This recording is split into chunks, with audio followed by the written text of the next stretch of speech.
Every breath you take is a chemical reaction. Every thought you think is powered by a silent gas you never see. Every flame, every heartbeat, every living cell on this planet depends on one invisible player: oxygen.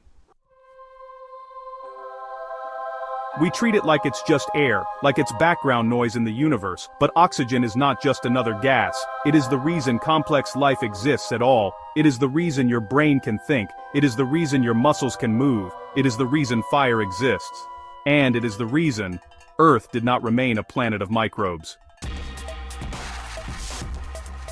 Today we're going to unfold one of the deepest stories in nature: what oxygen really is, how much oxygen actually surrounds us, why life chose oxygen and not any other gas, how oxygen transformed Earth's biology, why exactly 21% is not random, and what would scientifically happen if Earth suddenly had twice as much oxygen. This is not just a story about air, this is a story about fire, life, evolution, and a razor-thin survival balance. So, oxygen is element number 8 on the periodic table. Atomic number 8. That means there are 8 protons in its nucleus and 8 electrons orbiting around it. 6 of those electrons actually sit in its outer shell. And, that single fact explains almost everything oxygen does. Atoms, well, they want stability. They want their outer electron shell to be full. For oxygen, that means 8 electrons, but oxygen only has 6, so it's missing 2. And honestly, it is desperate to steal them. That desperation is not just poetic language, it's literal quantum mechanics, it's electromagnetic force, it's energy minimization. When oxygen encounters atoms like hydrogen, carbon, or iron, it pulls electrons away from them. That electron transfer releases energy. That released energy is what you see as flame, it is what you feel as heat, it is what your mitochondria harvest to keep you alive. In chemistry, oxygen is called an oxidizing agent. It oxidizes other substances. It strips electrons from them. And, when electrons move, energy appears.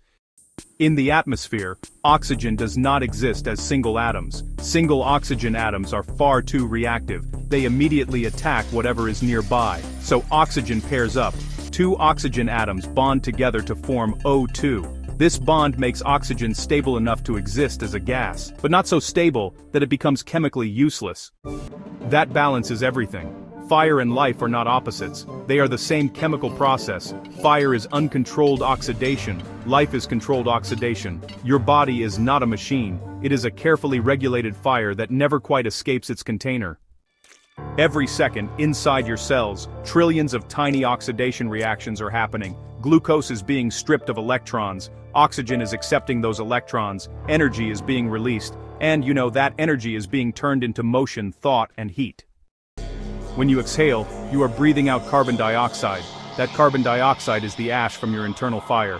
You are not metaphorically burning food, you are literally burning food, slowly, safely, precisely. Earth's atmosphere looks rich, it feels abundant, it feels infinite, but chemically, it is very specific.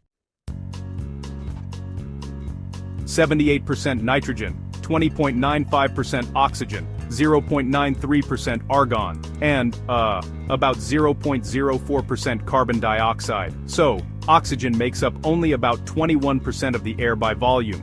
That number is not random. It is not arbitrary. And honestly, it is not guaranteed. It is a biological sweet spot.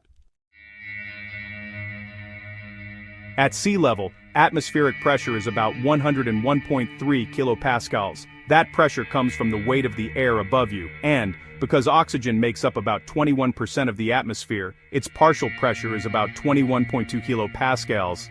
That number actually matters more than the percentage. Because you see, gases move based on pressure differences, not percentages. When you inhale, oxygen molecules do not magically jump into your blood, they diffuse. They drift from regions of higher partial pressure to regions of lower partial pressure. Inside your lungs, the partial pressure of oxygen is higher than in your venous blood, so oxygen flows inward across the alveoli membranes. At high altitude, the oxygen percentage is still 21%, but the total air pressure is much lower. So the partial pressure of oxygen collapses. there is no longer enough pressure difference to push oxygen into your bloodstream efficiently. This is why climbers suffocate on Mount Everest. Not because oxygen disappears, but because physics refuses to push it into their bodies. Life is not tuned to oxygen percentage, it is tuned to oxygen pressure. And that, honestly, is a subtle but critical distinction. To understand why oxygen matters so much, we have to travel back nearly 4 billion years. Early Earth did not look like the blue planet we know today. The sky was not blue, the oceans were not oxygenated, the land was barren, the atmosphere was a toxic soup.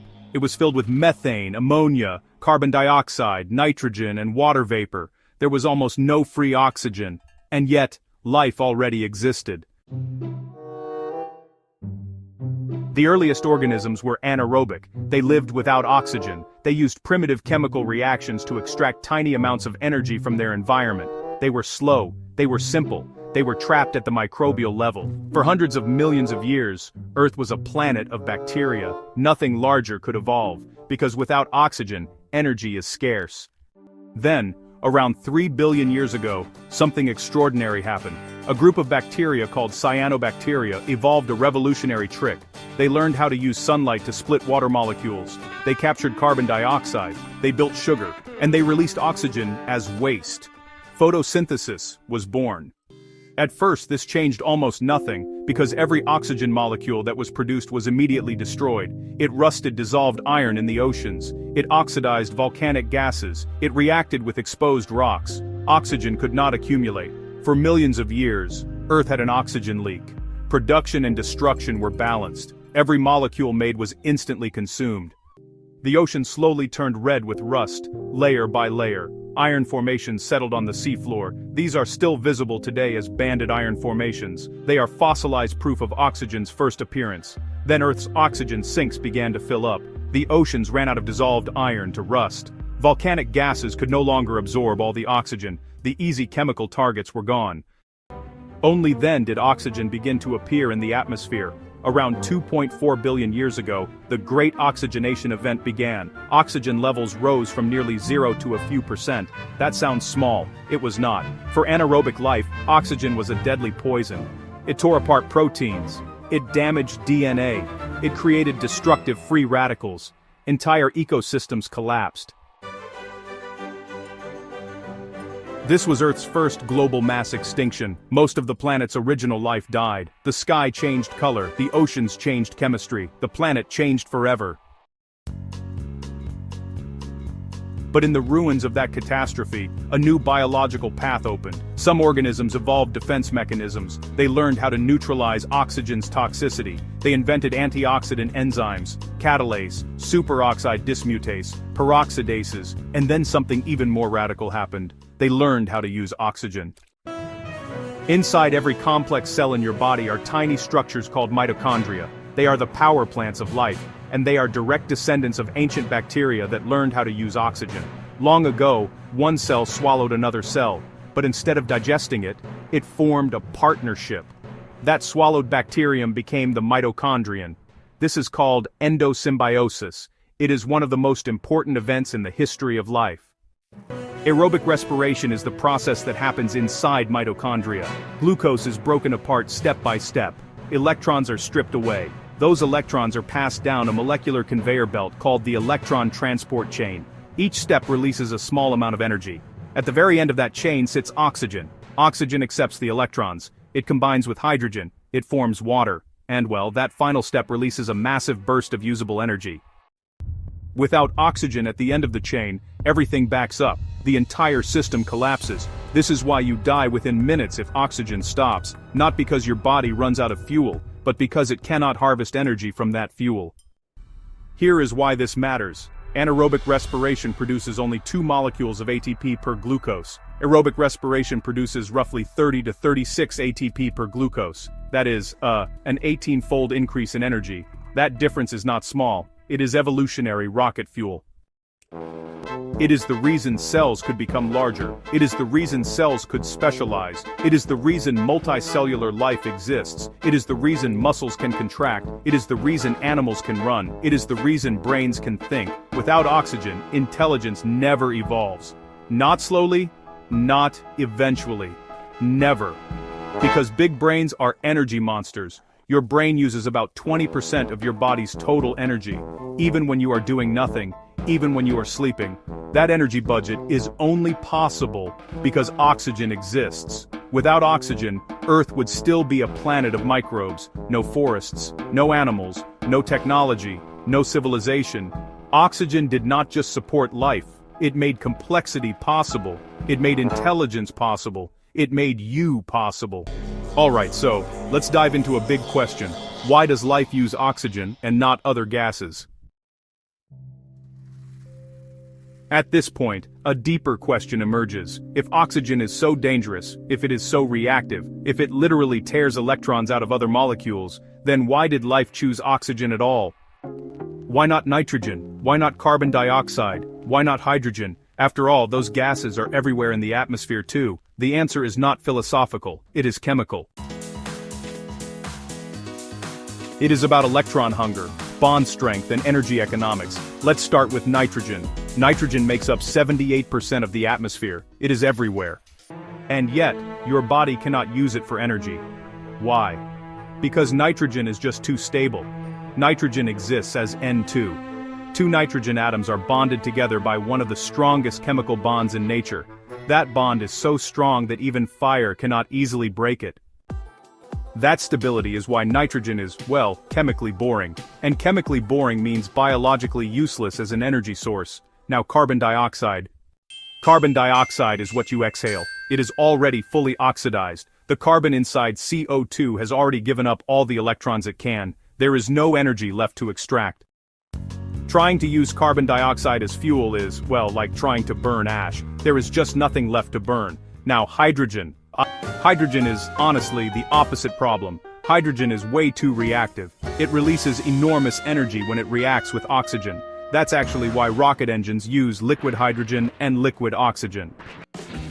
That reaction is, explosive. Way too explosive for biology. You just can't build delicate molecular machines inside a bomb.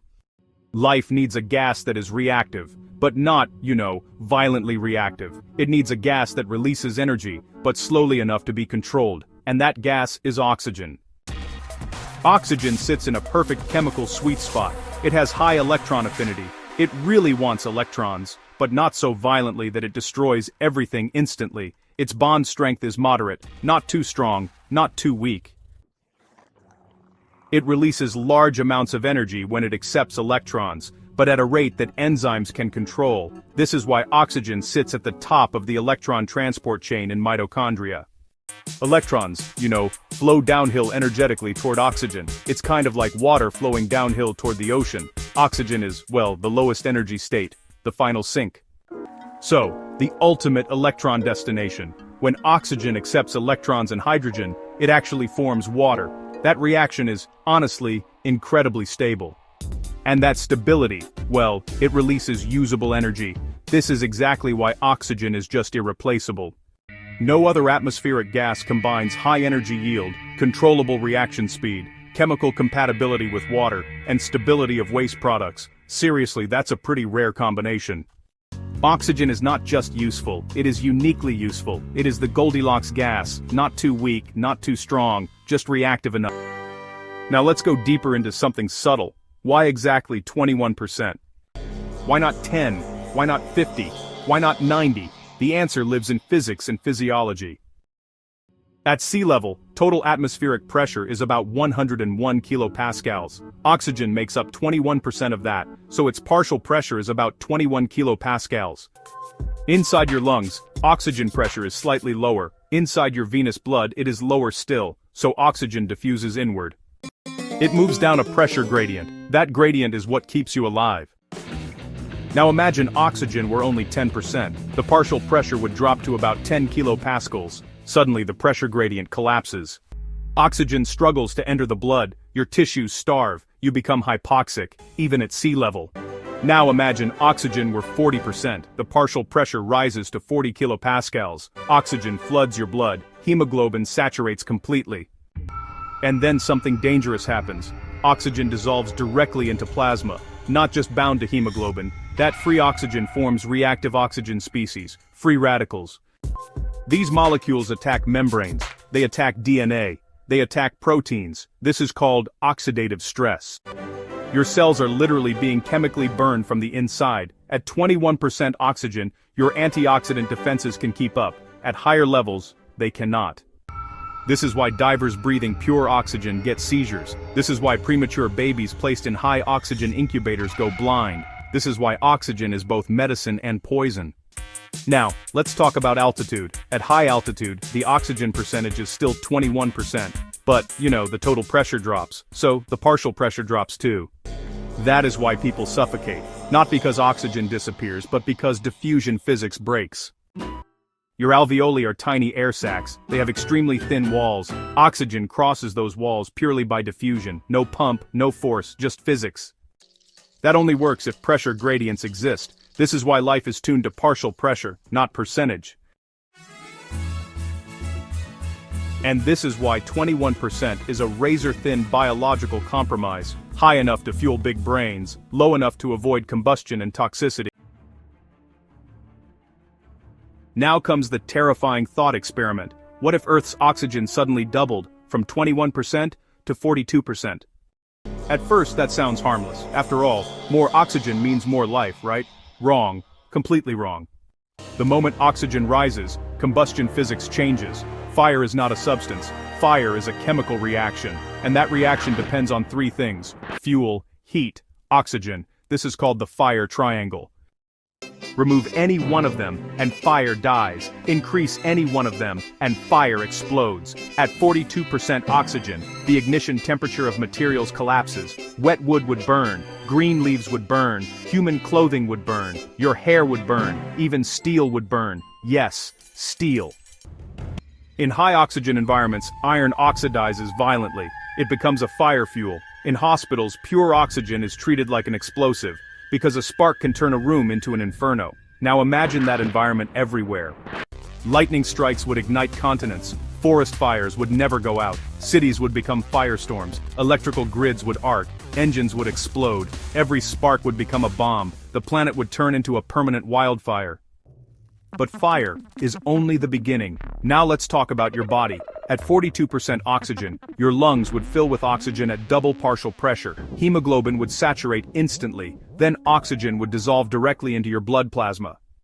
That free oxygen would form reactive oxygen species, free radicals. These molecules rip electrons from everything: DNA, proteins, cell membranes. This is oxidative stress. At extreme levels, it becomes oxygen poisoning. Your neurons would misfire. You would develop seizures. Your lungs would inflame. Your vision would blur. Your cells would start dying from the inside. At 42%, aging would accelerate. Cancer rates would skyrocket. Complex life would collapse. Earth would burn itself into extinction. Now, everything comes together. 21% oxygen is not random. It's not arbitrary at all. It's actually a razor-thin survival window. High enough to fuel big brains, high enough to power muscles, high enough to support forests and animals. But it's also low enough to prevent runaway fires, low enough to avoid oxygen poisoning, and low enough to prevent cellular self-destruction. Honestly, it's a chemical miracle, a planetary compromise.